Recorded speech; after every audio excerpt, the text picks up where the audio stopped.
Good morning, and welcome back to Cage Report. It's been a second. We keep saying that every time we come on, but nonetheless, we're here. Mike Knockenhauer alongside Colton Alder to bring you all the action from a very action-packed spring season for the Junior Jays so far. It's been a lot going on. Yeah, it's been very eventful all across the sports so far this spring, but closing in on the end of the season in a couple of weeks for all of the sports teams. It's going to be a very important stretch for all of them. Absolutely. I mean, there's multiple. We could start with what would you like to go with first? Starting off with golf, they've got an invite today at the Holmes Golf Course in Lincoln, finishing second in the prep invite a couple of weeks ago. They're looking to contend for a state title this year. They've had some success recently. One of the best golfers in the state in Tommy Kelly, and this team they're exciting potential-wise. It's just going to come down to them beating Westside when it matters most. Absolutely. That's been the biggest thing so far this season is just Westside has just been so dang good. Obviously, last year they came back on the last day of state to overtake the Junior Jays to win Class A, the team event. But, yeah, as you said, it's going to come down to state. It's going to come down to can this team get it done when they need to the most. And they've been really close, but haven't been able to get over that hump as of late. It's definitely going to be interesting to see. I mean, Coach Raz always going to be the team's always going to be competing whenever he's at the helm. So it's fun to watch, and it's exciting to see if they're going to be able to get it done. But I think they put themselves in a good position to at least contend. Yeah, and then moving on to track, a bunch of meets this week. Districts coming up shortly. Metros also coming up shortly. The main storyline over the last couple of weeks has been Chris Baker breaking the school's long jump record. Previous record was 23 feet and 6 inches. He jumped 23 feet, 7 3/4 inches. As someone who did the long jump for 2 years, I can't even process how someone can jump that far. Honestly, I don't know. Where were you at? Where did you sit usually? I was clocking in at a good 14, 15 feet, and I didn't feel too bad about it because, I mean, I thought that was pretty far. It's nothing compared to, like, the varsity guys, but That's a long ways still. That's, I mean, over a dozen feet. So, but, I mean, as you mentioned, Chris Baker, just unbelievable. And what's so impressive to me is during the prep invite, he actually strained his hamstring. He couldn't finish the 100-meter dash and comes right back off of it. A month later, breaks the school record for a long jump. And it's just so impressive how he's been able to accomplish so much in just 3 years. He's still got 1 year left on this track team. And I'm excited to see what he's going to be able to do, not just this year in state, but also moving forward. This track team also with a couple of other really good competitors, Viddy Saul, Silas Bush, Jackson Wergler, all very good on the sprinting front so far this year. And this track team has some really competitive units, and it'll be exciting to see what they can do as state nears in a couple of weeks. Absolutely. Obviously, going to be interesting to see how this team seems to be coming together very well. And as you said, a lot of pieces, and a lot of those pieces are still young. A lot of juniors on this team producing a lot. Obviously, Chris Baker, Silas Bush, Easton Laux as well. A lot of talent on this team, and a lot of talent that we'll see going forward. Team does head to Omaha Northwest today for the Omaha North invite. So that will be fun to watch. I think both of us will be there. But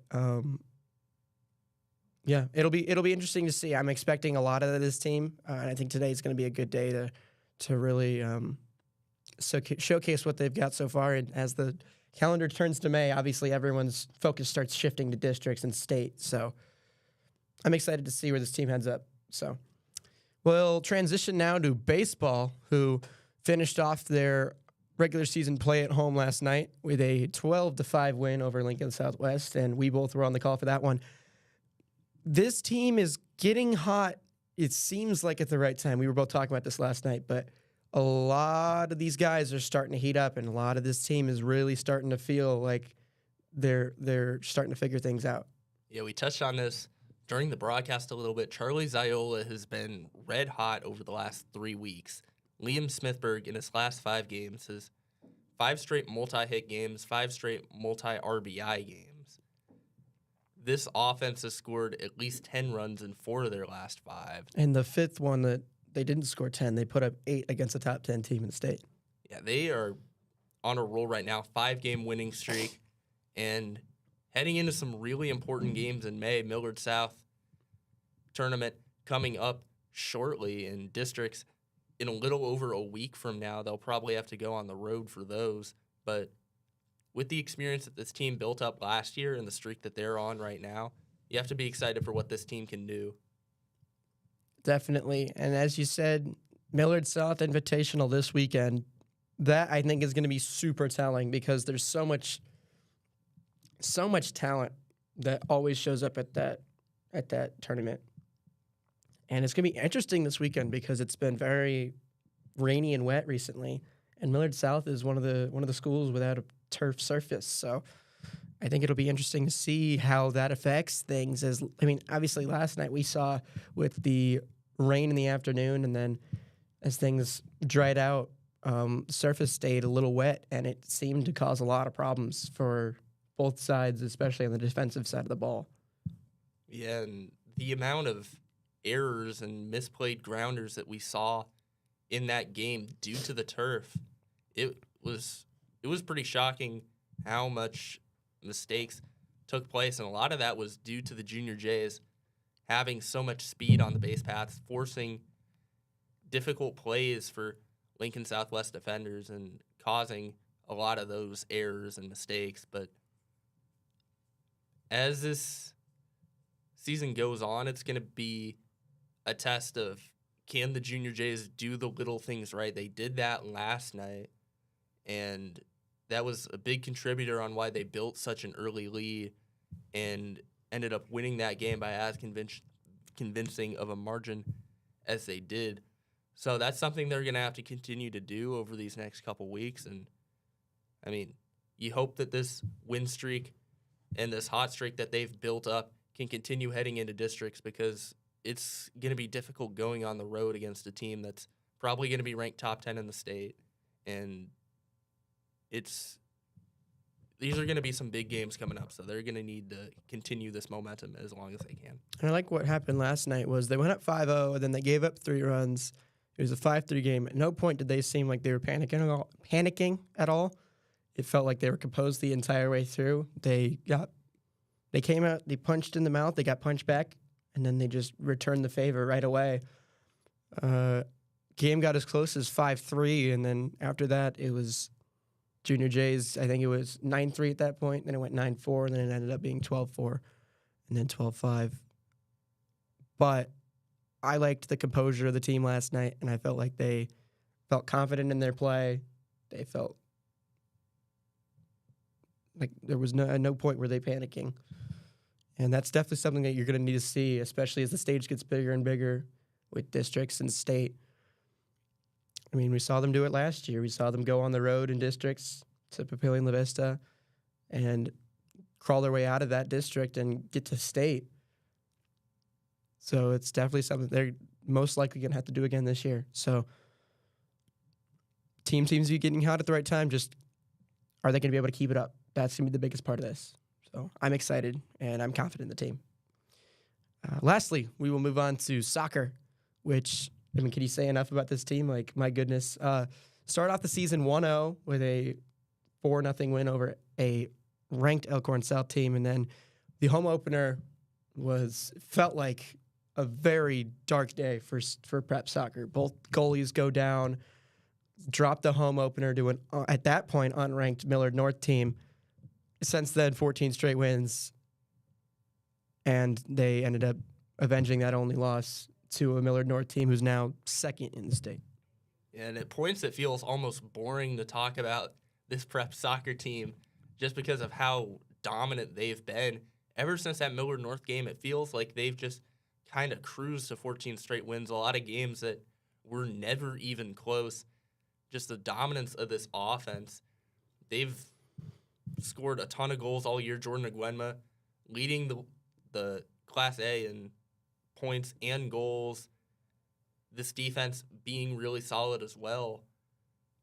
It's been fun to watch this team, and this has maybe been the best of the three teams we've seen in these last 3 years, at least in the regular season. And it's been fun to watch, seeing how these guys have developed and how they've fought back from some adversity and look like they're going to be the favorites to win their third straight state title. Absolutely. And I like how you touched on the fact that a lot of these games haven't been close. The day after the Millard North game, they went down to Omaha South and they got a 2-1 win. Ever since then, the 13 games since that have all been multi-goal wins. Ridiculous. It's crazy stuff. But regular season coming to a close, what's interesting to me is that this team's going to be on over a week of rest before they take the pitch again. So that's not something that I would love to see as a Junior J fan. But at the same time, this team, they've shown that they can show up in any sort of situation so far. But it goes the same for every sport. It's just, can you show up on the biggest stage? Yeah, and a long period of rest, it can kind of mean a lot of different things. Like, for some teams, that can be a major momentum killer, but for other teams, it's a much-needed rest that is going to help them quite a bit to get a lot more energy heading into state and in an attempt to win another state championship. 3 straight years, you're going to be a little bit exhausted after all of that. So I think getting this rest is actually going to help them out more than it's going to hurt them. But heading into districts, they're going to get some opportunities to get fully on track heading into state. And I'm excited to see if this team can finish off the three-peat. I mean, it just depends really on the kind of team. Depends on the sport, depends on the team.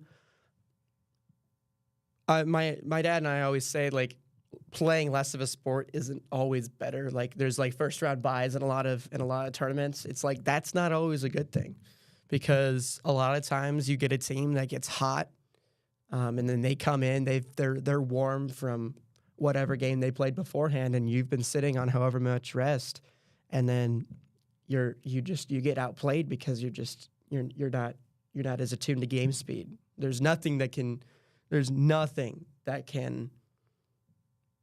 replicate game speed in practice. Nothing you do in practice can replicate game speed, and that's why we always talk about with games where it gets out of hand late. Either team is down by a lot or team is up by a lot. The young guys getting varsity minutes. That's what's always so important. It's because nothing can prepare you for nothing can prepare you exactly for what you're going to get in a game. Yeah, the soccer team, they've seen a lot of that this year. They've gotten a lot of the guys on their bench some significant minutes in games, and that depth is going to help them out, because if an injury takes place or if something happens, they're going to have guys that have that varsity experience and can fill in for them. It's really beneficial for this team to have as many players as they do getting that varsity experience, and makes you feel a lot more confident in a situation where something does go wrong, that you have guys that can step in and fill the role that you need. Yeah, that's what you said that you thought this is the best team you've seen, at least in the regular season, of the three, of the two in this one that eventually went on to win the state championship. This team has so much depth. Anyone on this roster can come in and play their role at any point, I feel like. So I think that's really what makes this team stand out from the last two. It's just there's so many guys that they can play, so many guys that they can they can put in and they can produce what they need to produce. So, I mean, we're just going to keep going back to it. It'll all come down to how they perform in districts and state. So I'm excited. So we'll see what ends up happening. Districts here at Leahy Stadium, we'll have the coverage next Monday and Wednesday. But I think that'll do it for us, unless you have anything else you've got. I don't even know what time it is. It's 9:23. All right, so we timed this perfectly. But thank you so much for tuning in this morning. Really appreciate all you guys' support. Yeah, excited for the end of the spring sports season. Districts and state coming up for all 4 varsity sports this spring. But that'll do it from us here this morning. That's Colton Alder. I'm Mike Knockenhauer. Thank you so much for tuning in. Have a great rest of your Thursday and have a great weekend. And we'll see you next week for soccer districts and whatever else we've got on the docket for varsity sports. Thank you.